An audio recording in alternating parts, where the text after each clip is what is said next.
নমস্কাৰ, এই ভিডিঅ'টিত আজি আমি চতুৰ্থ শ্ৰেণীৰ অংকুৰণ পাঠ্যপুথিৰ দ্বিতীয় পাঠ মানুহৰ মাজলৈ কাপোৰ কেনেকৈ আহিল নামৰ পাঠটিৰ প্ৰশ্ন উত্তৰসমূহ আলোচনা কৰিম। প্ৰথম প্ৰশ্ন, কামলাং নৈখন কোন প্ৰদেশত আছে? উত্তৰ, অৰুণাচল প্ৰদেশত। দ্বিতীয় প্ৰশ্ন, কামলাং নৈত মাছ মাৰিবলৈ যোৱা ডেকাজনৰ নাম কি?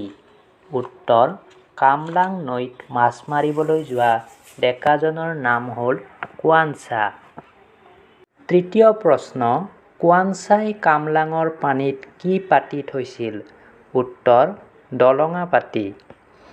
৪ নং প্ৰশ্ন, ডাঙৰ মাছটো কোৱানচাই ক'ত জীয়াই থৈছিল? উত্তৰ, লাওৰ খোলা এটাত। ইয়াৰ পিছৰ প্ৰশ্ন, কোৱানচাই তেওঁৰ ঘৰটো কিহেৰে ভৰি থকা দেখিছিল? উত্তৰ, কাপোৰেৰে। পিছৰ প্ৰশ্ন, তাঁতশালখন মেলি খটখটাই কোনে কাপোৰ বৈছিল? উত্তৰ, হাম্ব্ৰুমাই। ইয়াৰে পিছৰ প্ৰশ্ন, কোনে কাক কৈছিল লিখা? তই কোন? ক'ৰ পৰা আহিছ? কেনেকৈ কাপোৰ ববলৈ শিকিলি? ফুলবোৰৰ এই নমুনাবোৰ ক'ত পালি? উত্তৰ, কথাষাৰ কোৱানচাই হাম্ব্ৰুমাক কৈছে।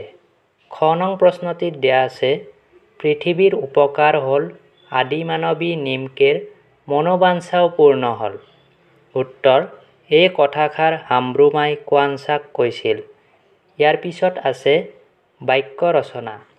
ঘাটমাউৰা, কোৱানচা এজন ঘাটমাউৰা ডেকা। চুকে কোণে, আমাৰ জিলাৰ চুকে কোণে বহুত গাঁও আছে। গছ-গছনি, আমি গছ-গছনি কাটিব নালাগে। লুকা-ভাকু, আবেলি সময়ত লুকা-ভাকু খেলোঁ।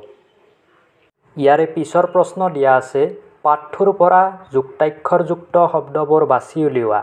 উত্তৰত যুক্তাক্ষৰযুক্ত শব্দবোৰ হ'ব প্ৰদেশ, বিস্ময়, ৰহস্য, হাম্ব্ৰু, আৰম্ভ, সৌন্দৰ্য, যুগ্ম, মনোবাঞ্ছা, পূৰ্ণ ইত্যাদি। ইয়াৰে পিছৰ প্ৰশ্ন, তলৰ বাক্যবোৰ প্ৰশ্নবোধক বাক্যলৈ নিয়া। মই হাম্ব্ৰু ফৈদৰ জীয়াৰী, এইটো প্ৰশ্নবোধক কৰিলে হ'ব তই কোন ফৈদৰ জীয়াৰী? মোৰ ঘৰ কামলাঙত, ইয়াক প্ৰশ্নবোধক কৰিলে হ'ব তোৰ ঘৰ ক'ত? মই বজাৰৰ পৰা আহিছোঁ, এইটো হ'ব তই ক'ৰ পৰা আহিছ? মই সাধু শুনি ভাল পাওঁ, এইটো প্ৰশ্নবোধক কৰিলে হ'ব তই সাধু শুনি ভাল পাৱনে? কোৱানচাই মাছ মাৰি ভাল পায়, এইটো প্ৰশ্নবোধক কৰিলে হ'ব কোৱানচাই কি কৰি ভাল পায়? ইয়াৰে পিছৰ প্ৰশ্ন, বিপৰীত শব্দ লিখা। বুঢ়া ডেকা, নিৰানন্দ আনন্দ, শেষ আৰম্ভ, খালী পূৰ্ণ, জপাই মেলি।